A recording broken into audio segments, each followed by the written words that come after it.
Kalau untuk periode pertama, kita ada perangkat ini juga berhubungan dengan kinerja kita selama ini adalah membangun desa. Nah, kiat-kiat kita lakukan adalah pendampingan kepada para masyarakat, juga pendekatan kepada masyarakat, karena pemilihan itu yang pertama masyarakat harus kenal kita secara dunianya seperti itu, juga kita harus sering sosialisasi, melihat sosok kita sehingga mereka menempatkan hatinya untuk bisa memilih kita. Cuman intinya yang kita lihat hari ini, kenapa kita juga terpilih berkat usaha dan doa kita juga kita jalankan.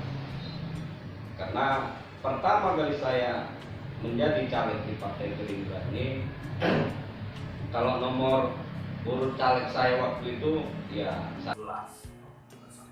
Satu lagi terakhir nomor 12, dan lawan saya cukup berat waktu itu adalah ketua DPD Gerindra Kabupaten Langkat yang juga incumbent dari DPRD Kabupaten Langkat. Tapi alhamdulillah saya bisa terpilih, masyarakat memilih saya, sehingga saya melakukan lagi giat di DPRD Kabupaten Langkat menjaga amanah masyarakat, tetap berbuat kepada Kabupaten Langkat, terutama pada dapil-dapil saya. Sehingga sosialisasi saya terus lakukan hal-hal yang menjadi permasalahan masyarakat di dapil-dapil saya dan di Kabupaten Langkat. Karena DPR ini bukan hanya bercerita dapil. Ketika kita sudah duduk dan alhamdulillah 2 periode ini jadi wakil ketua DPR dipercayakan Partai Gerindra, kita harus tetap berbuat sehingga masyarakat tidak ya udah duduk nggak ingat lagi. Nah, ini yang membuat sulit orang terpilih lagi. Ternyata hal tersebut yang saya pegang hari ini bisa menunjukkan saya kembali di DPRD Kabupaten Langkat ini dan tetap menjadi wakil ketua DPRD Kabupaten Langkat untuk periode 2019-2020. Itu apa kiat yang menjadi prinsip dalam pembinaan masyarakat desa ini yang Pak Doni lakukan, sehingga tentunya tidak ada warga yang merasa tersinggung dengan pola kerja Pak Doni di masa itu sehingga mendapat simpati. Apa trik yang dilakukan? Yang pertama, kita membangun kesadaran di masyarakat desa, apalagi dulu sering banyak bantuan yang dianggap masyarakat itu adalah uang yang harus dimiliki dan tidak akan dilakukan penyelidikan ataupun tanggung jawab kepada masyarakat yang menerima. Timbulnya program pembangunan desa ini, kita memicu lagi kepada masyarakat, membangunkan semangatnya bahwa program ini dilakukan adalah pembangunan dari bawah ke atas, bottom up. Kenapa? Karena banyak pembangunan yang dilakukan baik dari APBD dan APBN itu tidak dirasakan masyarakat desa waktu itu, sehingga muncullah program ini. Bagaimana pembangunan ini memang benar-benar yang diinginkan masyarakat untuk meningkatkan perekonomian masyarakat, yang khususnya di desa itu, jadi membantu masyarakat baik dari air bersih, irigasi, jalan, misalnya contoh jalan kita bilang misalnya prioritas di situ. Ini hasil panen, biasanya dilansir. Ini kan membutuhkan biaya yang lebih mahal. Tapi dengan jalan ini kita buat dengan sebaiknya, maka tidak ada lagi dana langsir. Dan panen itu bisa diatur lebih banyak dan bisa menguntungkan petani. Hal-hal seperti ini sebetulnya di desa yang hari ini diharapkan. Saya melihat hari ini juga banyak bantuan ya di desa hari ini, yang perlu juga kontrol dari kita. Supaya hari ini DPR juga, saya sebagai pengawas, sering terjadi keluhan masyarakat yang sering kita FDP dan juga di DPR, adanya indikasi penyelewengan ataupun tidak tahunya kepala desa ini bisa dibuat ini atau tidak bisa dibuat ini, atau tidak boleh kepala desa, ini pembangunan jalan harus di depan rumah kepala desa. Ini juga harus kita berikan pelajaran kepada kepala desa untuk memang membangun desa ini. Dana yang diberikan pemerintah ini memang khusus diberikan kemudahan untuk masyarakat menentukan pilihan pembangunannya untuk meningkatkan perekonomian, juga kesehatan, dan hal-hal lain yang membantu masyarakat tersebut bisa desa ini tidak tertinggal dari kota, dan pembangunan juga terpusat kembali, tidak hanya menyebar di daerah-daerah besar. Kayaknya dari pemberian nama 3 putranya ini juga tercermin satu karakter kepemimpinan yang ada di dalam perjalanannya Pak Doni sebagai politisi. Bisa sedikit bercerita tentang motivasi dari para aktor sejarah yang cukup terkemuka dengan sebutan.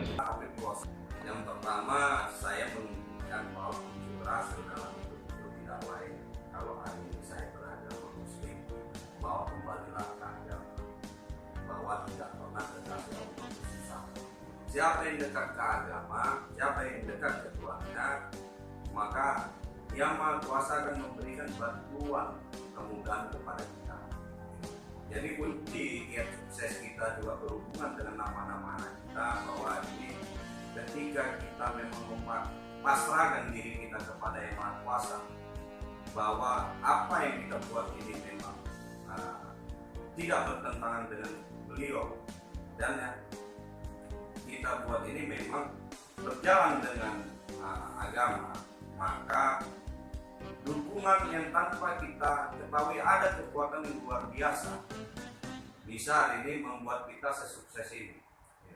Karena terkadang kita tidak sadar, seperti tadi abang bilang, kenapa dari Medan terangkat dan terpilih. Ini juga tidak hebatnya seorang Doni, tapi karena secara dunianya kita lakukan dan Allah ridho hari ini kita duduk di sini. Berarti kan ada amanah besar yang diberikannya kepada kita. Makanya kita tidak pernah takut. Ketika kita menjabat sesuatu, ketika amanah itu kita jalankan dan jabatan itu tidak diberikan lagi, berarti ada yang lebih baik akan diberikan Allah kepada kita. Kenapa nama anak-anak saya lebih ke Islami, lebih dekat dengan para pejuang-pejuang Islam? Juga nama anak saya terakhir Bu Akhtar Jaim Al-Fatah itu pemimpin terpilih. Saya mau anak-anak saya nanti tetap berpegang teguh kepada agama dan membela kebenaran, juga menjadi pemimpin-pemimpin yang memang amanah. Inilah kenapa namanya saya beri bernuansa Islam, juga tokoh-tokoh Islam. Yang mungkin ke depannya apa yang Pak Doni programkan, apa mau jadi anggota DPR lagi 3 periode atau mungkin seperti apa ya. Dari perjalanannya kita melihat sih memang selagi umur masih panjang, kesehatan masih ada, ya tentu saja masyarakat Langkat sangat mengharapkan Pak Doni untuk bisa memperhatikan perjalanan pembangunan maupun kemasyarakatan. Boleh sedikit ada di situ kalau yang namanya aktivis ataupun namanya dari legislatif, ada nanti kemungkinan eksekutif, bisa juga dari DPRD kabupaten, bisa nanti ke provinsi atau ke DPR. Tapi dalam hidup saya juga saya tetap berpegang, ketika Allah menginginkan kita akan duduk di suatu posisi, dia akan lengkapi segala hal, akan dilengkapi, baik dari pendukungan juga terhadap perjuangan tanpa logistik. Saya selalu bilang itu tidak mungkin. Makanya saya selalu bilang logika tanpa logistik itu tidak mungkin. Mungkin rezeki lebih juga akan diberikan Allah untuk menyiapkan kita menyusun pertarungan kita ke depan untuk menjadi apa. Tinggal kita lihat sampai mana kemampuan kita. Kita juga orangnya ketemu dada tanya selera. Jangan banyak orang hari ini kepinginnya nanti DPR RI, tapi secara dunia tahu kita mobilisasinya tinggi. Itu kan melewati beberapa kabupaten kota. Nah, berarti perlu logistik di situ. Makanya saya selalu berhitung, kalau secara dunianya udah full tapi tidak jadi, berarti ada rezeki lain. Kalau Pak Doni sendiri melihat apa yang jadi problem mendasar di Langkat ini yang ke depannya harus lebih diperhatikan oleh yang pertama, Langkat ini termasuk 3 kota terbesar di Sumatera Utara, Medan, Deli Serdang, Kabupaten Langkat, dengan luas daerah yang cukup luas, juga penduduk yang banyak. Tetapi kita lihat di Langkat ini banyak sumber daya, baik alam dari pariwisatanya, kelautannya. Tapi yang hari ini disayangkan memang dana pembangunan ini sangat tidak mencukupi untuk seluruhnya bisa membangun masyarakat Kabupaten Langkat ini dari segi pembangunan yang lebih baik. Cuman yang saya harapkan, selalu saya support kepada SKPD. Ini sama macam kepala desa. Ketika dia menjabat mau 3 periode, 4 periode, tapi tidak ada kedekatannya kepada DPR dan kepada eksekutif, maka desanya tidak akan juga terbangun. Jadi saya meminta selalu kepada SKPD untuk rajin melihat program yang ada di pusat dan melakukan permintaan-permintaan perikanan dan kelautan. Langkat tidak mendapatkan sesuai dengan permintaan. Ketika saya berkunjung kerja ke kementerian, ternyata memasukkan proposal saja masih bersalahan. Jadi intinya hari ini segi SDM juga harus ditingkatkan, juga keinginan membangun Kabupaten Langkat harus ditingkatkan, kemampuan untuk update dalam segi aplikasi hari ini, karena semua sudah elektronik.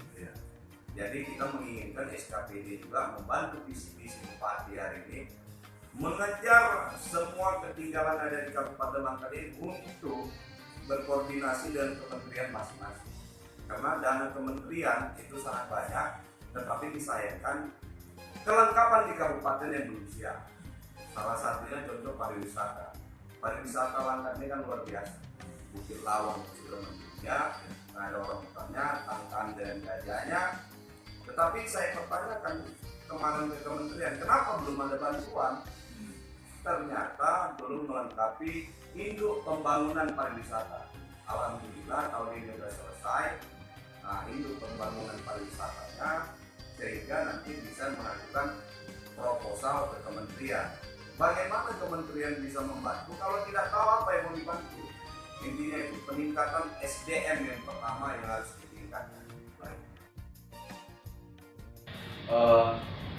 Pemirsa sekalian, kita melihat dari bincang-bincang singkat tadi bahwa trik untuk membangun satu daerah cukup dikuasai oleh Pak Doni.